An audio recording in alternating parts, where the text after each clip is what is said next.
I have over the years in my marketing career industrialized on my experience, but it feels like I have just begun the journey. Recently pursuing a shift in my career and dwelling into the depths of search marketing, it has opened my eyes to the possibilities and opportunities online marketing has to offer for any institution or individual. I wouldn't see how one can miss the mark unless they are about passing time, and as for any marketer's weakness, having disbelief in the product and lack of its knowledge, they are fronting. I jumped into an opportunity with a foods and nutrition network marketing company that first of all when handed the starters pack, I was literally healed of ailments, and from that moment on I knew I was on the right track.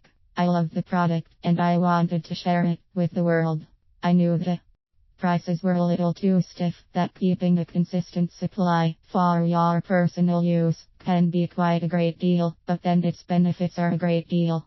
Until I joined that company, my career in sales and marketing, something I ironically rejected following on that path, but somehow landed right back into it, was nothing but stereotypical of the field.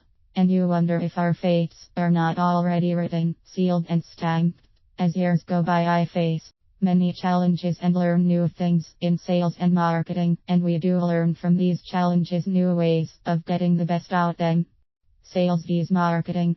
We usually get this a little too mingled up like a peanut butter and jelly sandwich left bracket quite and acquired taste right bracket, but sales and marketing are two different words with completely diverse meanings. Sales involve marking a target you have to achieve and wheeling in the cash at the end of closing a deal. Sales are measured by a number of goods sold and money made. Marketing is a whole different concept. It is greatly undermined and it is the prior strategy of sales. It involves relationship building, education about product, relationship retention just to mention but a few, maintaining a loyalty to brand thereby making ground for the sales to happen. Tip 1. Your old customers are just as important as the new clients you are looking for. One of the greatest mistakes most businesses make is being overzealous and too ambitious. It is without a doubt important, make the bucks quick enough to make a return on investment, clear debts and carry on with a smooth running of the business. However you make your runs, I have learned that creating a personal relation is a company's greatest strategy, maintaining a loyal customer base. A few tips about marketing. I will derive from my personal experience in the network marketing industry. We are least aware of our daily actions, but we market ourselves, our skills in a job application, in an interview even, when approaching and making moves due to the attraction towards the opposite sex, to lay down your resume of what you are capable of and willing to do to make the company expand and achieve its goal. The same goes for how you will please and build a future with your potential mate. Companies have for so long hidden behind their billboard ads, corporate offices, widespread branches in various regions, until today, the information era. The development of social media platforms has made connection easy. Customers now look up what pleases them and motivates them. They look for something they can relate to. I would advise for this as an opportunity for any company to mull over to these human needs. The common brainwaves are love, motivation, anything that makes a person feel good about themselves, or escape the real world. Take for example on Twitter, we feel good follow and reading updates about what relates to our situations and us as different people with various needs.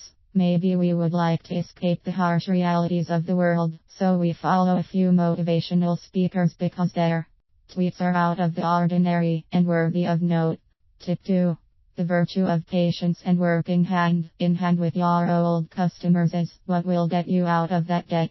It's a give and take situation. It is clear that the economy today is taking quite nosedive and companies and businesses are all about buy, taking clients' hard-earned money. But successful companies have registered larger market share, rewarding their creative minds in their marketing departments, using the basics and adapting them to technology.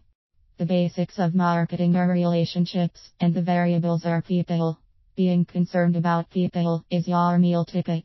All person needs is knowing someone is out there concerned and willing to give in to their needs. These simple needs are love and encouragement and personal relation.